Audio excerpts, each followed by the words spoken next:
Rebonjour mes bien-aimés, désolé pour l'incident de tout à l'heure, mais Dieu nous parle, Dieu nous avertit toujours, Dieu nous avertit, Dieu est bon, Dieu est bon, le Seigneur est bon. Et je viens t'exhorter à t'accrocher à ce Dieu-là. Accroche-toi à Jésus-Christ. Il va te prévenir. Tu ne sais pas comment ça va se passer, mais il va te prévenir. Dieu te préviendra toujours du danger. Il va te prévenir, mon ami. Il va te prévenir. Sois connecté au Saint-Esprit. Ce matin, si j'avais ma guitare, j'allais chanter. Ce matin, j'étais dans la cuisine. J'étais en train de faire, j'étais en train de faire le ménage ce matin. Et ça commençait à la cuisine. Il y a quelque chose qui me disait, quelque chose va arriver. Vous savez, en tant que maman, il y a toujours un pressentiment. On a toujours un pressentiment. C'est-à-dire que Dieu nous avertit toujours. Dieu nous avertit toujours. Quand ton cœur se met à battre, quand tu sens qu'il y a quelque chose qui va arriver, commence à prier. Ce matin, mon cœur, en fait, je sentais qu'il y a quelque chose qui allait se passer. J'ai dit, Seigneur, qu'est-ce qu'il y a? Et les personnes les plus chères dans ma vie, ce sont mes enfants. J'étais en train de prier pour les enfants ce matin. Mon cœur était en train de battre. Vous savez, je ne sais pas comment je peux expliquer. Mais je sentais quelque chose. C'est comme si je le sentais. J'ai du mal à expliquer, mais je sentais quelque chose. Et j'ai commencé à prier. J'ai 5 enfants. J'étais en train de prier, je prononçais le nom de chaque enfant. J'ai dit, Seigneur, je prie pour un tel, que ton sang le couvre là où il est. Je prie pour un tel, que ton sang la couvre. Je priais, ce matin, je priais pour les enfants. Il y a comme une intelligence qui me disait, quelque chose va arriver à tes enfants. Je suis montée dans la chambre, quand j'ai fini de faire mon ménage, je suis montée dans la chambre, je crois qu'il était 10h30. Il était 10h30.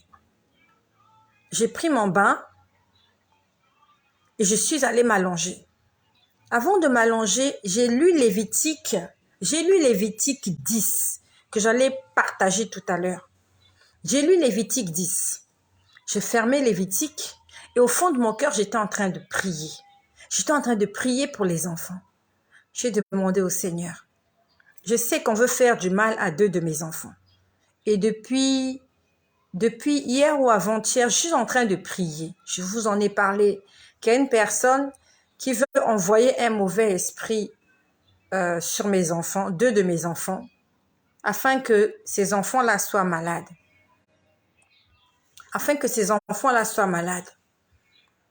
Et aujourd'hui, j'étais allongée, j'étais en train de prier. Je priais pour les enfants. Quelque chose me disait, prie pour les enfants. J'étais vraiment en train de prier. Je viens t'exhorter, maman. Prie pour les enfants. Quand le Seigneur a mis dans ton cœur une idée, suis cette idée-là. Quand Dieu a mis dans ton cœur un pressentiment, quelque chose, tu sens quelque chose, c'est pas le hasard. C'est le Saint-Esprit qui est en train de te prévenir. C'est le Saint-Esprit qui est en train de te prévenir. Donc, je prie, et pendant que je prie, je vois quelque chose. Que le Seigneur protège tes enfants. Je vois les copines de ma fille venir toquer au portail. Pendant que je priais, elle était à l'école. Pendant que je priais pour elle à 10h30 ce matin, elle était à l'école. Mais pendant que je prie pour elle à la maison, je suis en train de voir ses copines venir toquer au portail. Ces copines sont venues toquer. Moi, je sors, je leur pose la question, qui cherchez-vous? Elles me disent qu'on cherche notre copine. Vous connaissez son prénom? Qui connaît son prénom? Parce que les murs ont des oreilles. Qui connaît le prénom de la personne en question? La personne n'a pas 10 ans. Les murs ont des oreilles. Tout à l'heure, il y a quelqu'un qui a écrit son nom.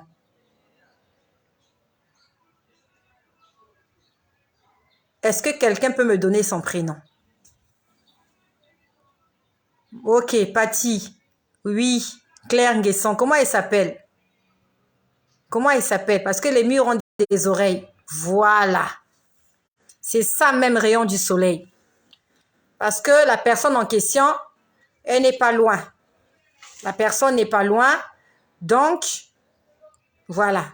Il y a une petite tapette. Voilà. On a fait une petite tapette pour ramener les gens à l'ordre. Donc, ce matin, je vois ses copines. Ses copines viennent à la maison et viennent toquer au portail. Et c'était, je crois, au nombre de 3 ou 4. Je leur pose la question, vous cherchez qui? Elle dit, nous cherchons notre amie. Je lui ai dit, mais elle est partie à l'école ce matin. Et ses copines me disent, non, non, elle n'était pas à l'école. Je dis, mais comment elle n'était pas à l'école? C'est moi-même qui, chaque matin, la prête. Et comme l'école n'est pas loin, quand elle va, je la vois entrer à l'école. Et ses copines me disent, non, elle n'est pas venue à l'école depuis ce matin. Donc, je panique. Je panique. Ça s'est passé ce matin. Dieu était en train de me montrer. Je panique. Je me suis dit, quoi? On a enlevé l'enfant. Et il y a quelque chose qui me dit, c'est un homme qui l'a enlevé. Il y a un homme qui a enlevé. Je panique. J'ai paniqué. Donc, j'étais en train de paniquer. Et pendant que je panique, en vision, je vois l'enfant sortir de la maison. Je vois l'enfant sortir de la maison. En fait, l'enfant était dans la maison. Et je me suis dit quelque chose. Je me suis dit, le Seigneur veut que je prie. Il y a quelque chose qui va se passer. Même pas 24 heures. Même pas 12 heures. Quand j'ai vu la scène, il était 10h30. Là, il est quelle heure? Il sera 16h dans 7 minutes. Donc 10h, 11h, 12, 13, 14, 15, 16. 6 heures plus tard. Non, une petite fille de 6 ans. La maman est dans la maison. Tout le monde est dans la maison. Elle est dans la rue. Même pas de ce côté, de l'autre côté de la rue. Ça fait longtemps que je fais une vidéo à cette fenêtre. D'habitude, je fais la vidéo, je suis sur mon lit. Mais je ne sais pas, quelque chose m'a dit, aujourd'hui, va faire la vidéo à la fenêtre. Je suis en face d'une fenêtre. Je suis en face d'une fenêtre. Je suis en face d'une fenêtre. Quelque chose m'a dit, ne fais pas la vidéo sur le lit. Fais la vidéo en face de la fenêtre. Ça veut dire que si je n'étais pas assise à cette fenêtre, je n'allais pas voir ce qui se passe de l'autre côté de la ruelle. Ça veut dire que pendant que j'étais en train de faire la vidéo, la petite était dans la rue. Et il y a quelqu'un qui lui a demandé de faire quelque chose. Pendant que moi, je crois que l'enfant est dans la maison. Dans la rue. Un enfant de 6 ans. Oh, une proie facile. Une proie facile. Oh, que l'ennemi est rusé. Comment j'allais expliquer ça? Comment j'allais l'expliquer? Que moi, maman, je suis à la maison. Nous sommes vendredi. La petite n'a pas cours aujourd'hui. Et qu'elle se retrouve dans la rue et que je n'étais pas au courant qu'elle est dans la rue. Qui allait me croire? Et elle me dit qu'on l'a envoyée quelque part. Mais qui va envoyer une fille de 6 ans? Elle me dit quelqu'un l'a envoyée. Même moi-même, je ne l'envoie pas dans la rue. Qui envoie l'enfant de quelqu'un? Je l'ai vu ce matin. J'ai vu ce matin, il était 10h30. Que ses copines sont venues ici là pour me dire qu'on ne l'a pas vu à l'école. Et que j'ai paniqué, je me dis, mais qu'est-ce qui se passe? On me dit, il y a un homme qui l'a enlevé. J'étais là, je me dis, mais comment c'est moi qui l'amène? Je dis, mais tous les jours, je la vois entrer à l'école. Ça s'est passé ce matin. Oh Jésus, Seigneur Jésus. Heureusement que l'avenue n'est pas trop fréquentée par des véhicules. Les véhicules passent là, mais vraiment timidement. Quel courage de quitter la maison, de traverser, d'aller de l'autre côté. Je ne sais même pas avec qui il était. J'ai juste vu sa silhouette passer comme ça. Oh Jésus. Oh Seigneur. Seigneur, tu es bon. Si je n'étais pas à cette fenêtre, je ne sais pas qu'est-ce qui m'a piqué. J'ai jeté un coup d'œil. J'ai vu sa tête passer. Je me suis dit, celle-là, c'est la mienne. Parce que je connais les tresses que je lui ai fait. Oh Jésus.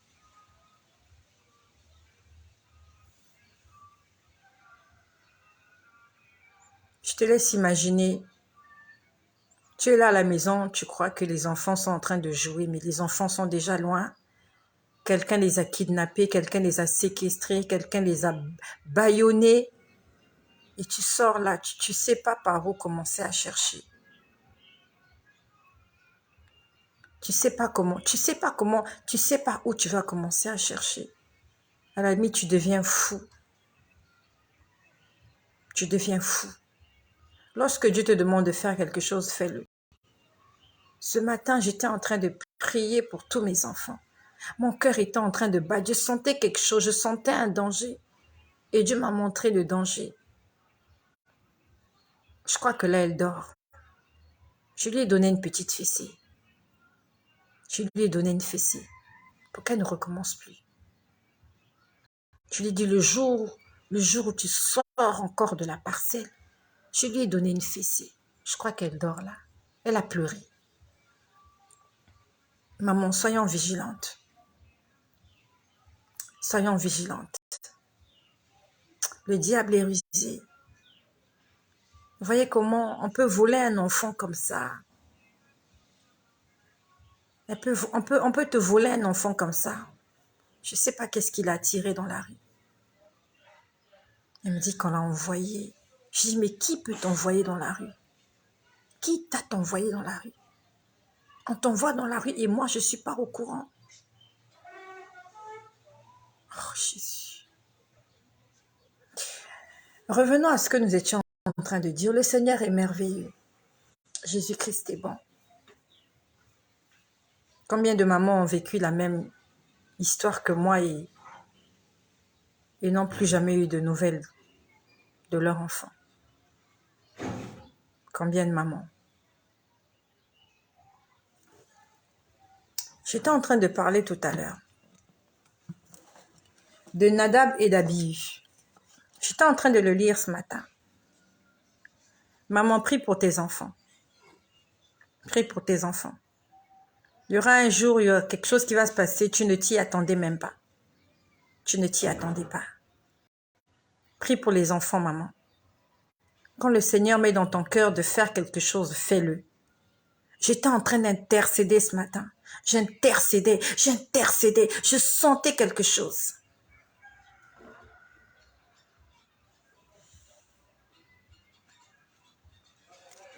Jésus-Christ est merveilleux. Donc, j'étais en train de parler de Aaron.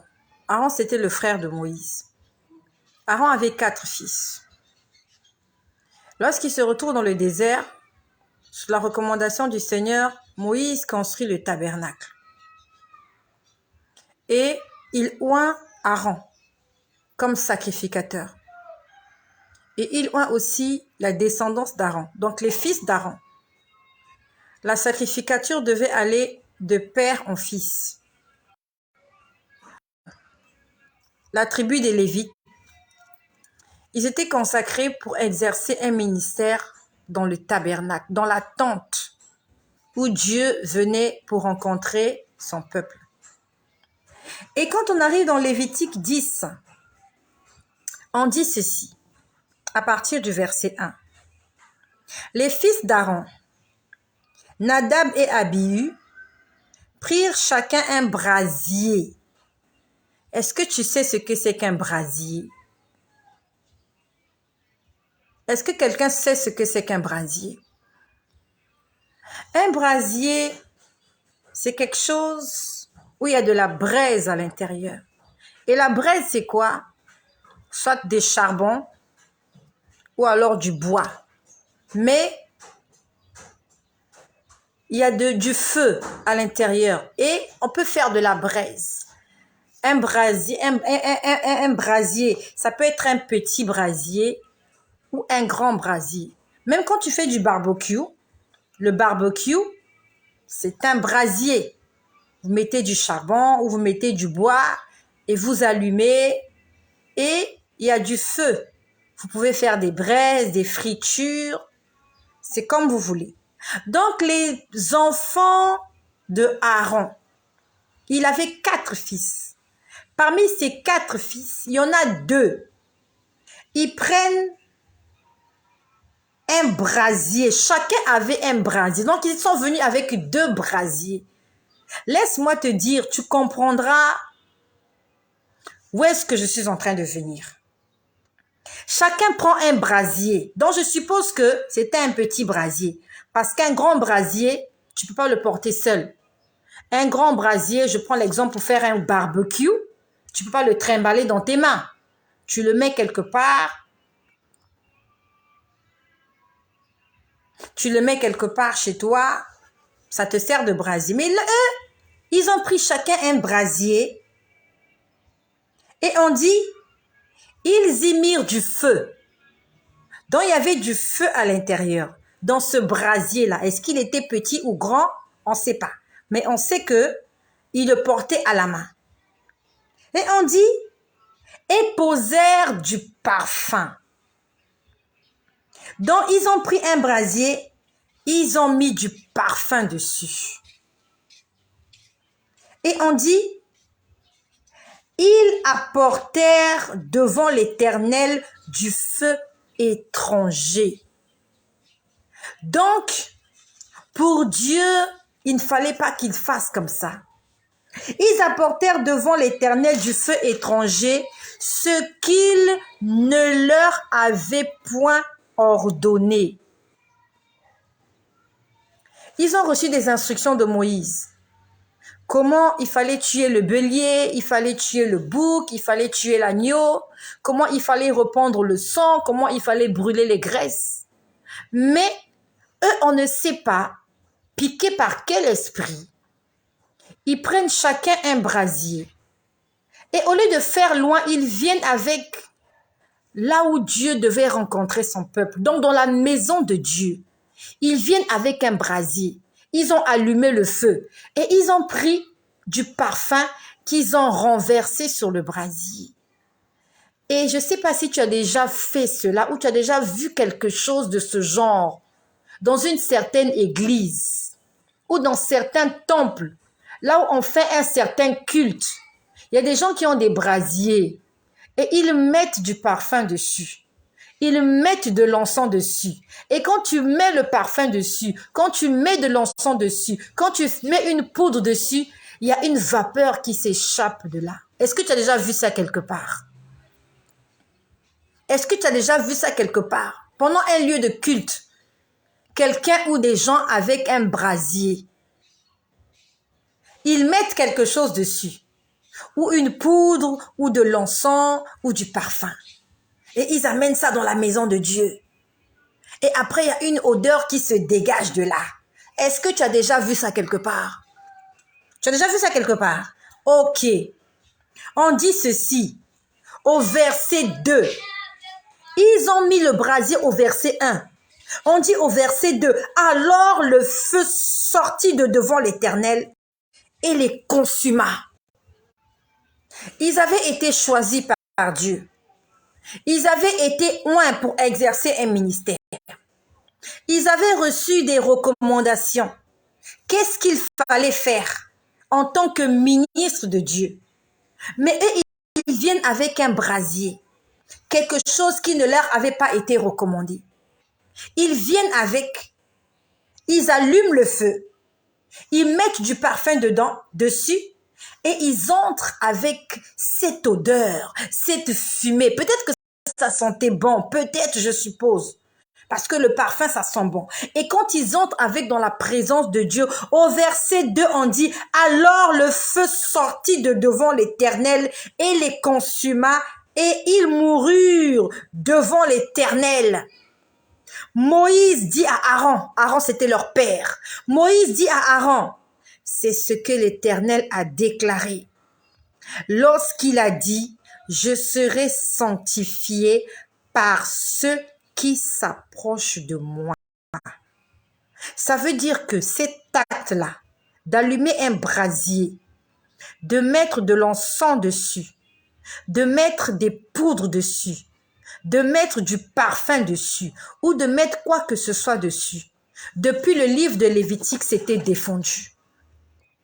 Depuis l'Ancien Testament, cette doctrine-là, ce que les gens font dans les lieux de culte, Dieu avait défendu ça. Est-ce que l'église que tu fréquentes, est-ce qu'ils font ce genre de choses? Tu n'as pas lu ça dans Lévitique? Tu viens de lire ça. Va lire dans Lévitique chapitre 10, du verset 1 au verset 2. Ça veut dire que toutes les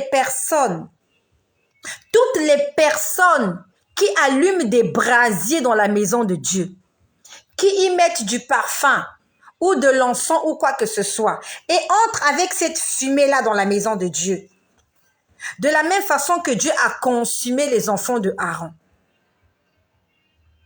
Dieu aussi va consumer tous ces gens-là. L'Ancien Testament, c'est l'ombre des choses à venir. C'était un peu flou, mais c'est clair pour certaines personnes. Si Dieu a défendu ça à Aaron, Dieu ne peut pas nous demander de le faire maintenant en plein 21e siècle.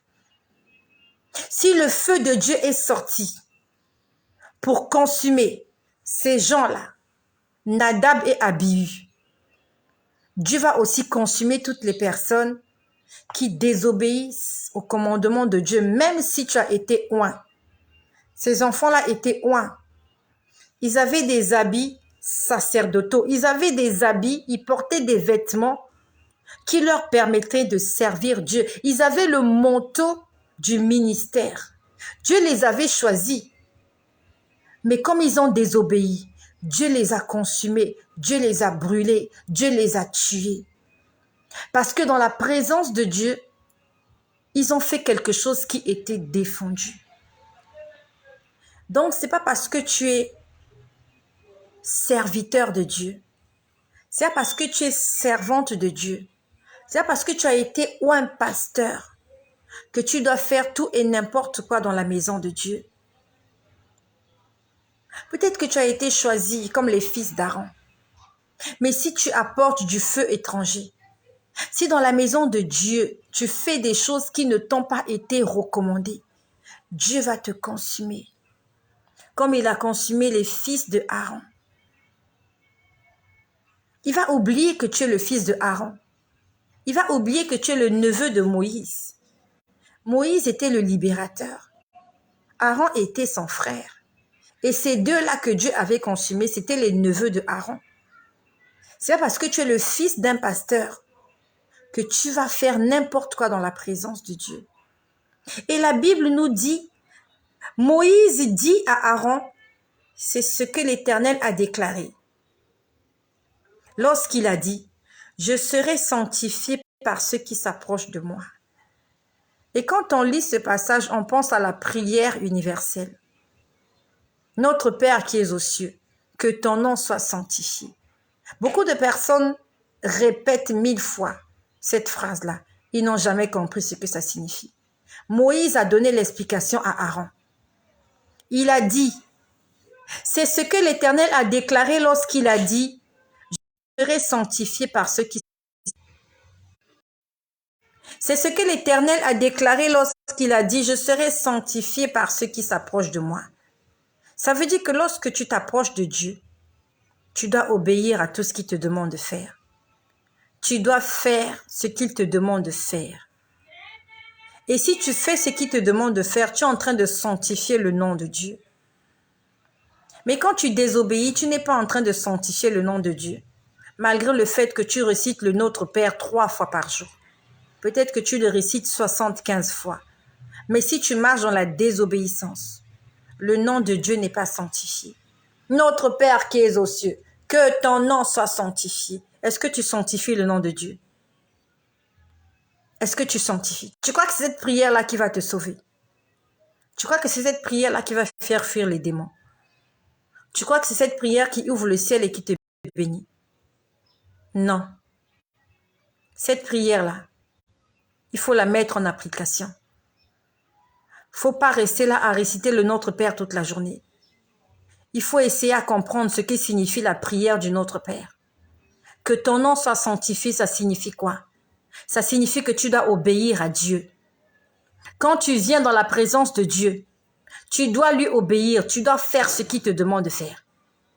Même si tu es prophète des nations, même si tu es le bishop international, mondial, tu fais des choses extraordinaires.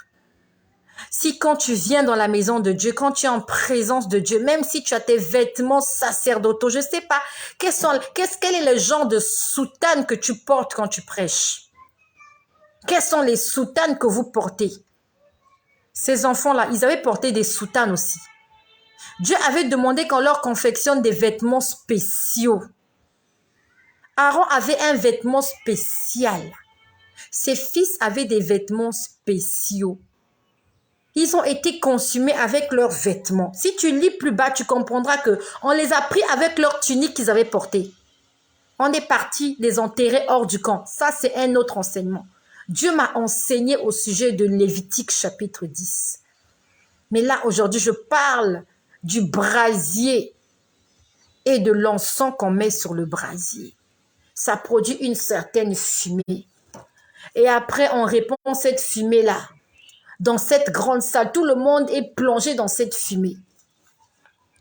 Dieu en a horreur. Et si là où tu pries, si là où tu vas, je ne sais pas, tu vois ce brasier-là, on a mis quelque chose dessus. Et il y a une odeur qui se dégage. Moi, j'aimais cette odeur-là. Quand on aspergeait là, ça sentait bon. Quand l'odeur diminuait, on venait encore renverser un peu de poudre là-dessus. La fumée a encore augmenté. Les gens étaient plongés là-dedans. C'est de la diabolisation. C'est du satanisme en plein jour. C'est de l'occultisme. C'est du maraboutage. C'est de la sorcellerie. C'est de la démonologie. Que tu le veuilles ou non, la Bible a dit que cette pratique-là va tuer des gens. En ce temps-là, le feu de Dieu est sorti. Il a embrasé les deux fils de Aaron devant leur père. Ils sont morts calcinés. Pas par des hommes. C'est Dieu qui les a calcinés. Dieu était en colère. Et quand j'étais en train de lire, je me suis dit, mais ces enfants-là, je ne sais pas quel âge ils avaient. Je me suis dit, pourtant on leur avait dit ce qu'il fallait faire. Je me suis dit, mais où est-ce qu'ils ont appris à faire ça? Comment ça leur est venu par-dessus la tête d'allumer un brasier, de mettre du parfum et de venir dans la maison de Dieu? Le Seigneur m'a dit qu'ils ont vu ça en Égypte. Lorsqu'ils étaient en Égypte, les féticheurs, les sorciers, les magiciens de Pharaon, en Égypte, ils ne connaissaient pas les lois de l'Éternel. En Égypte, il y avait des magiciens partout. Il y avait des devins. Il y avait des diseurs et des diseurs. En Égypte, il y avait des diseurs et des diseuses de bonne aventure. Il y avait des augures. Il y avait des sorciers. Il y avait des magiciens. Et c'est ce qu'ils faisaient pendant leur culte. Et les enfants d'Israël voyaient cela. comment les magiciens de Pharaon, comment les magiciens égyptiens allumaient des brasiers et ils y mettaient du parfum et de l'encens. Et ils entraient avec dans la maison de Dagon. Ils entraient avec dans le temple de leur Dieu. C'était pour eux une façon d'adorer leur Dieu. Ils ont vu ça en Égypte et ils ont cru qu'ils pouvaient prendre les doctrines égyptiennes, les doctrines sorcelleriques, les doctrines maléfiques et amener ces doctrines dans la maison de Dieu. C'est pas possible que tu prennes ce qui appartient à l'ennemi et que tu rendes un culte au Dieu Tout-Puissant alors qu'il ne le tape, alors qu'il ne te la, oh Dieu, il ne t'a pas demandé de faire ça.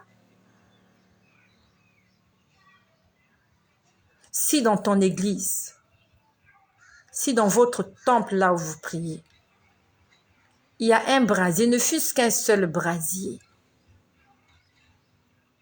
il faut demander à votre pasteur ou votre gourou, pourquoi il y a ce brasier là? Parce que la Bible défend. On n'a pas demandé au fils d'Aaron d'amener un brasier. Pire encore, ils ont mis du parfum dessus. C'est une pratique qui vient d'Égypte. Des magiciens, des sorciers. Et on sait que les démons là, ils sont en contact avec les sorciers. Ils sont en contact. Les magiciens causent avec le diable. Ils sont possédés par l'esprit malin. Si tu es dans cette église-là, sors de là. De la même façon que les 2 fils de Aaron furent consumés par le feu. Dieu un jour te consumera aussi par le feu. Et si jusque-là, il ne t'a pas consumé par le feu, c'est parce qu'il te laisse le temps de sortir de cet endroit. Il te laisse le temps de te repentir. Peut-être que tu n'étais pas au courant de cela. Aujourd'hui, tu es au courant. Dans une église, on n'allume pas des brasiers. Dans une église, on ne répand pas l'encens et la fumée qui remplit toute la salle et tous les fidèles qui sont à l'intérieur. Vous remplissez cette salle-là de cette fumée. Ça attire les démons. C'est de la sorcellerie. Et si tu continues à rester dans ce temple-là, toi aussi tu es un sorcier. Tu es une sorcière. Tu es un magicien. Tu es une magicienne. Et quelque part plus loin, Dieu a dit aux enfants d'Israël qu'on ne trouve chez toi personne, aucun sorcier. Donc toutes les personnes qui pratiquent ces choses-là, dans l'Ancien Testament, on devait les tuer. Ils méritent la mort. Je crois que c'est dans Lévitique 19 ou 25, quelque chose comme ça. On a dit qu'on ne trouve chez toi aucun magicien, personne, aucun astrologue. Tu sais l'astrologue c'est quoi? L'astronomie. Tu sais l'astronomie c'est quoi? Quand tu vas lire ton signe zodiaque, c'est ça l'astronomie. Dieu est contre l'astronomie. Donc si tu vas fouiller ton signe zodiaque, je ne sais pas si tu es poisson ou tu es lézard, ou tu es crocodile, ou tu es scorpion, tu vas lire ces choses-là. Un jour, tu seras consumé. Parce que c'est de la magie, c'est de la sorcellerie. Le Seigneur t'a parlé aujourd'hui. Le Seigneur nous a tous parlé aujourd'hui. Nous sommes des personnes averties. Il y a des vérités comme ça qui sont cachées. Et dans les églises, dans certaines églises, dans certains temples, on n'en parle pas. Parce qu'on veut conduire les gens à la perdition. Eux-mêmes, ils n'y entrent pas. Ils n'y entrent pas. Et ils veulent que tout le monde soit perdu. Raison pour laquelle le fait que tu ne lises pas la Bible, c'est ça qui va te condamner. Si tu lisais la Bible, tu aurais lu ce verset-là. Lis-le. Lis la Bible. Ne le lis pas comme un roman, ne sois pas pressé.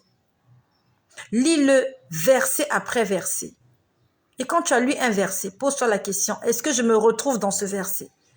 Qu'est-ce que ce verset-là m'annonce? Qu'est-ce que ce verset me dit? Quelle est la précaution que je dois prendre? Toi, tu ne lis pas la Bible. Toi, tu écoutes les prédications sur YouTube toute la journée. Toi, tu ne lis pas la Bible. Tu regardes le film de Jésus à la télévision toute l'année. Toi, tu ne lis pas la Bible. Tu vas seulement à la réception, tu vas rencontrer le prêtre pour te confesser, tu vas voir le pasteur pour poser tes problèmes. Tu ne lis pas la Bible. Continue à ne pas lire la Bible. Tu vas passer à côté de beaucoup de vérités. Et le jour où tu comparaîtras devant le tribunal de Dieu, Dieu te posera la question, qu'est-ce qui t'empêchait de lire la Bible? Pourquoi tu n'avais pas lu? Pourquoi tu ne l'avais pas lu? C'est le temps qui te manquait? Ou les moyens de t'acheter une Bible? Si tu as pu t'acheter un téléphone portable, la Bible coûte moins cher qu'un téléphone portable. Tu peux te procurer une Bible, même un Nouveau Testament. Commence à lire verset après verset. Si moi aussi j'avais lu comme tu lis là, vite, je n'allais pas comprendre ce verset-là. Je n'allais pas le comprendre. Le secret du brasier et du parfum. Tu vas quelque part, on t'a demandé d'acheter un parfum. Est-ce que c'est Dieu qui a demandé ça? Ces enfants-là, ils ont amené l'eau, le parfum. Ils ont amené le parfum à l'église. Il y a des églises comme ça, des temples comme ça, on te dit va acheter le parfum. Va acheter tel parfum. Tu vas mettre un peu dans l'eau dans laquelle tu te laves, tu vas te laver avec le parfum. Tu t'es lavé avec le parfum. Même quand tu vas chez les marabouts, ils te demandent d'acheter des parfums. Tout ce qui est parfum est satanique. C'est la Bible qui le dit. Ils sont venus avec du parfum. Pourquoi Dieu n'a pas agréé ce parfum-là? Pourquoi Dieu n'a pas dit ça sent bon? Moi, quand je sentais ça dans ces églises-là, ça sentait bon. J'aimais cette odeur-là. Arrêtons de mentir. J'aimais l'odeur-là. L'odeur de l'encens. Surtout quand on met ça sur le brasier, là. Il y a la fumée partout. Vous voyez à peine. Vous croyez que vous êtes dans les nuages. Vous croyez que le Saint-Esprit est descendu. Attention au brasier. Attention au parfum. Attention à l'encens. Attention à la fumée dans la maison de Dieu. Attention au feu étranger. Si tu es dans cette église-là, prends tes bagages, sors. À moins que la Bible que je lise elle soit différente de la tienne. Père éternel, je te rends grâce pour ce jour. Parce que tu as délivré quelqu'un. Il y avait quelqu'un qui était dans l'ignorance. Il y avait quelqu'un qui cherchait la vérité. Et aujourd'hui, il l'a trouvé. Je prie, Seigneur, que tu touches les cœurs. Seigneur, je prie que les cœurs les plus incrédules, les plus endurcis, soient transformés en cœurs de chair. Enlève le cœur de pierre. Nous enterrons les cœurs de pierre.